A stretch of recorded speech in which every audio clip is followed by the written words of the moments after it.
Thank you for tuning in to Crokinole Center. This is another match from the round of 16 to determine which team out of this pool will move on to the semifinals. Very, very important match for Clare Kuepfer and Nathan Walsh as they face off against the British team of Simon Dowrick and Mark Boot.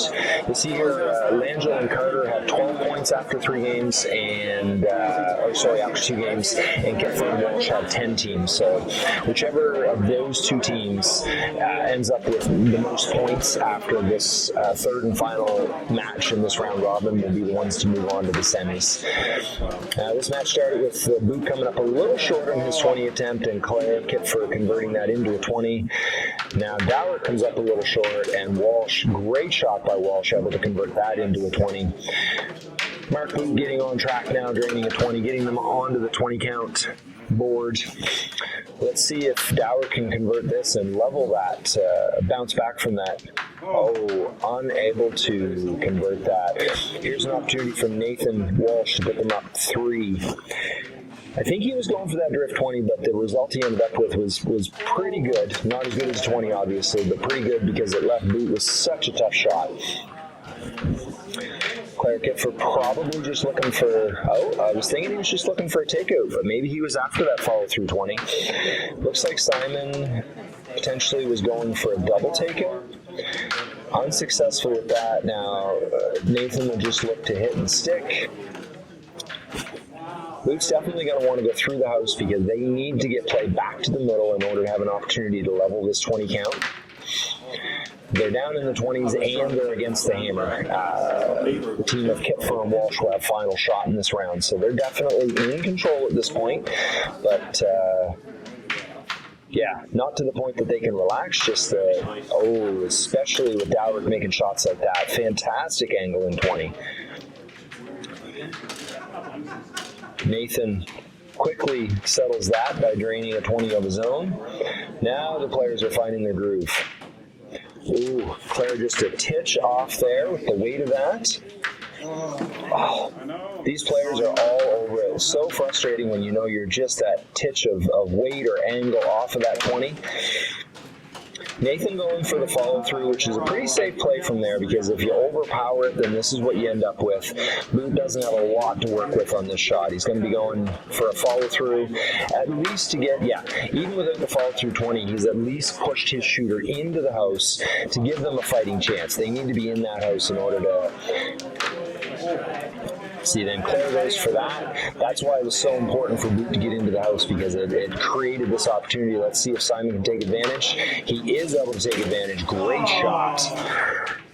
Nathan needing to drain this to tie the opening round, which he does. Walsh's open 20s were very much on point in that round.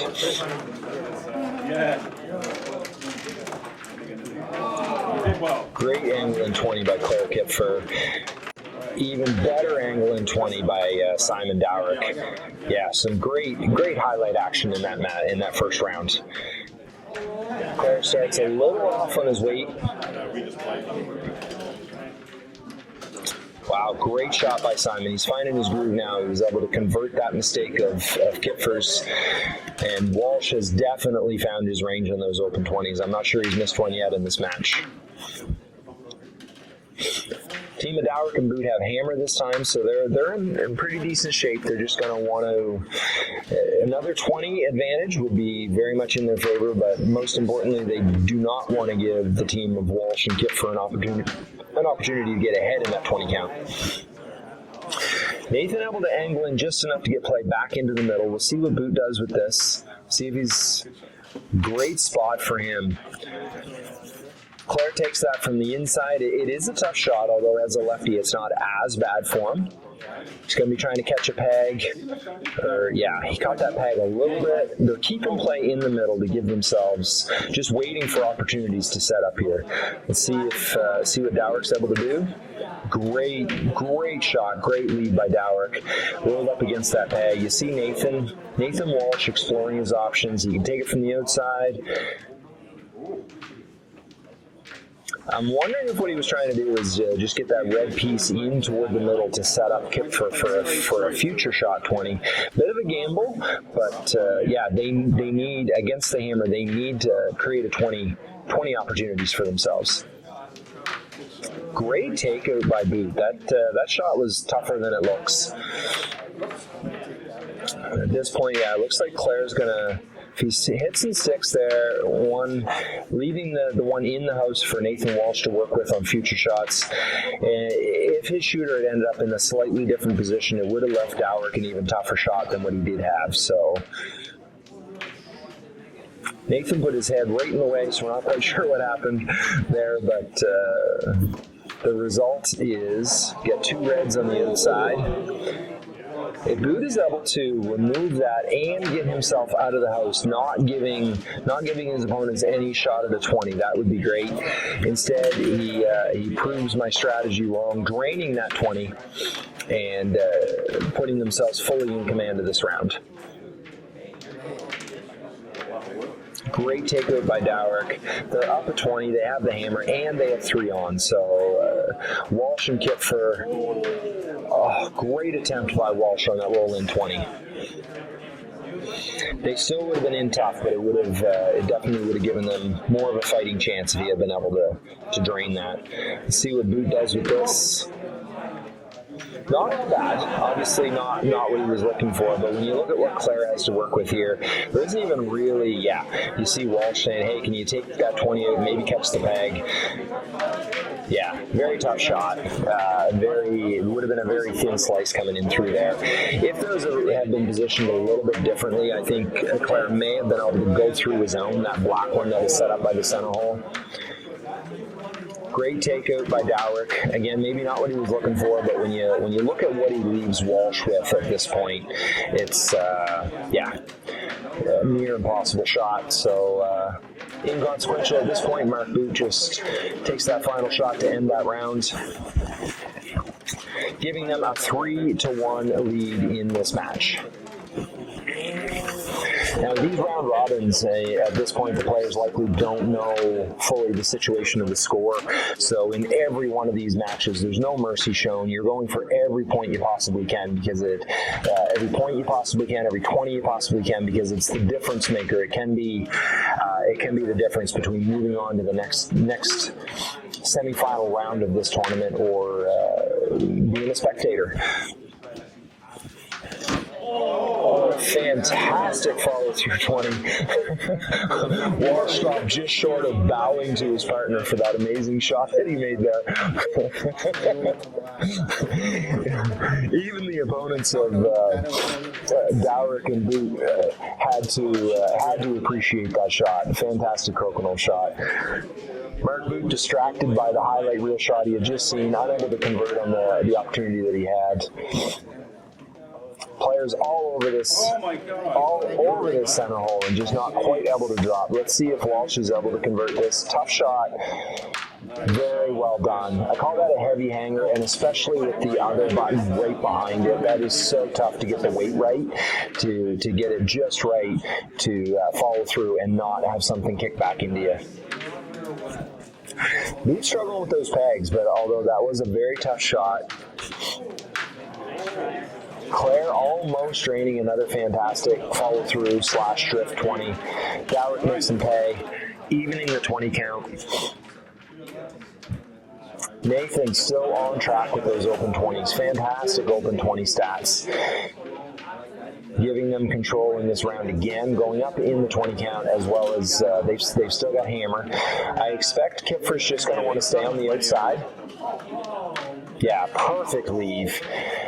I'm not sure Dowrick would be able to step to either side in order to get an angle in. So he's forced to go for a very long follow through 20, which he's very skilled at. But they are tough shots. Trying to get a follow through the pegs. You see the result. He was probably fortunate even to keep his shooter on with that much power behind his shot. Again, Kuepfer and Walsh just keeping play outside, although Clare probably wanted to push that forward a little bit because now Dowrick has an angle-in opportunity.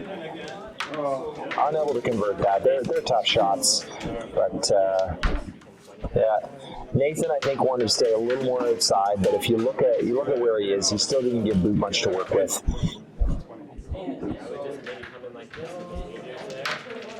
Yeah, Boot going for glory there, trying to catch a peg. Ended up rolling completely outside, bringing this match to an even tie of 3 points each.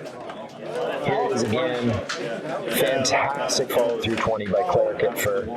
Yeah, maybe Nathan was calling that a field goal. I thought he was getting ready to bow. Nathan with a highlight shot of his own. Starting the fourth and final round. See if Walsh can keep his, just a titch offline with that open 20 to start this fourth round. Boot unable to get the 20 out of that follow through, but a great leave.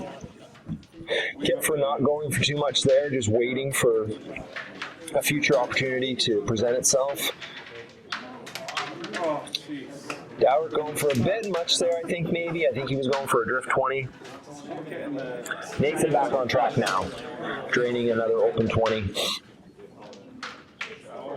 Boot coming up just a little short and setting Kuepfer up for likely able to convert this. He is. He gets the off and the 20. Great shot by Clare Kuepfer. Dowrick draining that open 20. He says finally. He's been a little frustrated on the open 20s front. Nathan not frustrated on the open 20s front. Draining yet another. All the players catching the groove now. Around and round we go.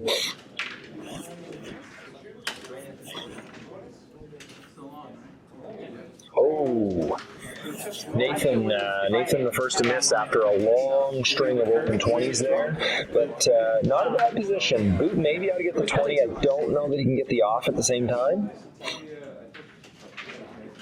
Yeah, touched the peg just a little bit before he touched the button because that was a thin slice. Kuepfer not the worst miss in the world because they are up in 20s. And they're not, Simon was about to make me eat my words that I was about to say there, as he almost was able to convert that very, very tough shot into a 20.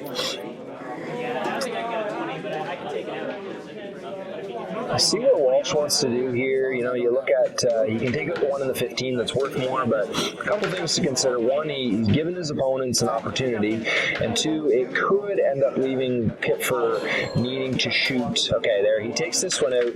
One, to not give his opponents an opportunity, and two, to not leave his partner having to shoot all the way across the board. Let's see what Kuepfer's able to do here. Oh, fantastic double takeout, and leaving Simon Dowrick with nothing much to do other than, wow, he almost converted that again. His ability to take buttons out and come off a peg. You see Langell knowing that it's going to be a tight race to see who moves on, coming over, getting a little nosy, see how this match is playing out. Kuepfer just missing. And setting up Dowrick Dowrick had a chance to tie that round, which would have tied the game, but unable to convert, leaving that a 5-3 win for Kuepfer and Walsh.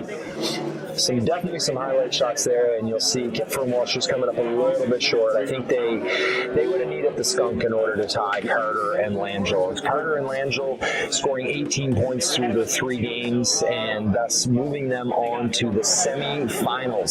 So make sure you subscribe to Crokinole Center so that you'll be the first to know when those matchups come out. They will be fantastic Crokinole action for you to take in. Thanks for watching, and make it a great day.